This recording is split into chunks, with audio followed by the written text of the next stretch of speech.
Сәлеметсіңдер ме 7 сынып оқушылары? 3-16 есептен бастап жалғастырып түсіндіретін боламын. 3-16 есептің тапсырмасы есептеңдер. Мұндағы бірінші жақшаның ішінде негіздері бірдей екен, арасында бөлу амалы, ол кезде дәрежелер азайтылады. 2-ның 30 азайтылған 15 азайтылған 10 дәрежесі. Көбейту. Мұнда бізде келесі жақшаның ішінде 5, негізі 5, арасында мұнда бізде бөлу екен, 27 азайтылған 26 деп аламыз. Ал мұнда бізде көбейту, мұнда бізде дәреже жоқ, мұнда бір дәреже бар деген сөз. Сонда қосылған 1 деп аламыз. Енді 30-дан 15 азайтамыз, одан 10-ды азайтамыз, сонда 5 дәреже болады. Көбейтілген 5-тің мұнда бізде 1, қосамыз 1-ді, 2 дәреже болады. Енді 2-ның 5 дәрежесі бізде 32-ке тең. 2-ні 5 рет көбейтеміз, ал 5-дің квадраты бізде 25-ке тең.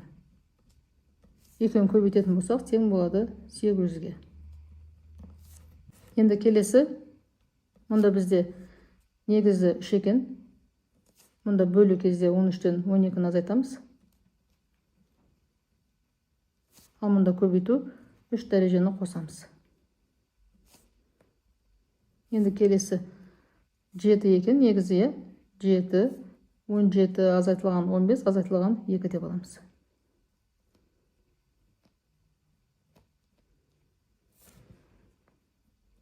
Мұнда бізде 1 дәреже, оған қосамыз 3-ті 4 дәреже болады.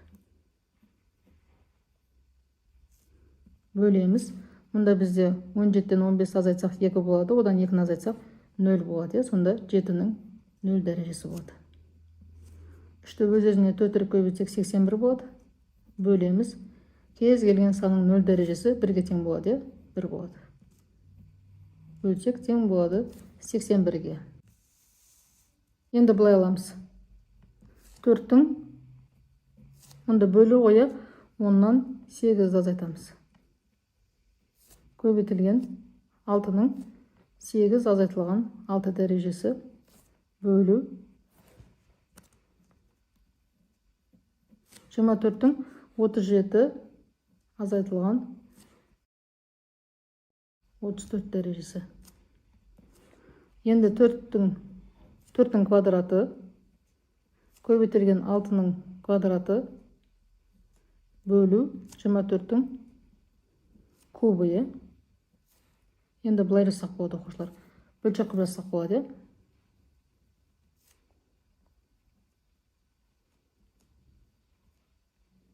4-тің квадраты 6-ның квадраты деп жазсақ болады. Ал 24-тің кубын бұлай алсақ болады. 24-тің кубы 24-тің квадраты көбейтілген 24 деп алсақ болады. Көбейту кезде дәрежелер қосылады. Мұнда 1 дәреже бар деген сөз. 1-ге қосамыз 2-ні 3 шығады.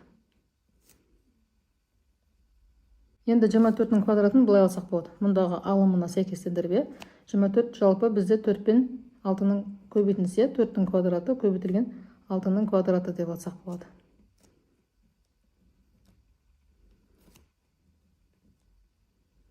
Алымын сол күйде жазамыз. Сонда оқушылар мынау бізде мынамен қысқарады ғой, сонда бізде 1 бөлінген 24 қалады. 1-ді 24-ге бөліп жасаңдар болады, немесе дәл осылай қалдырсаңдар да болады. 9-ның 22 дәрежесі бөлінген 9-ның 20 дәрежесі негіздері бірдей, дәрежелер азайтылады, арасында бөлу кезде.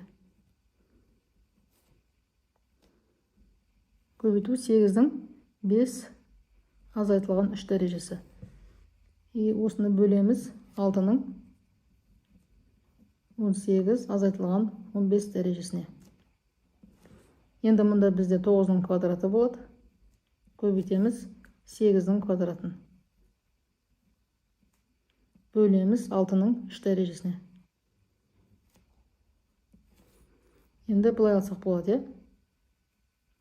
9-ның квадраты 81, 8-дің квадраты 64, 6-ның кубы 216. 6-ны өз-өзіне 6-ны 3 рет көбейтеміз ғой. Сонда 81-ге 64-ті көбейтіп 216-ға бөлетін болсақ, тең болады 24-ге. Енді 3-17 есепте былай делінген, дәреженің негіздері бірде, екі дәреженің бөліндісі түрінде жазыңдар дейді. Оқушылар мұндағы А-ның К қосылған 5 дәрежесін негіздері бірде, екі дәреженің бөліндісі түрінде жазамыз. Енді К қосылған 5 дәреже шығу үшін былай алсақ болады. А-ның 2К бөлінген А-ның К азайтылған 5 дәрежесі деп алсақ болады.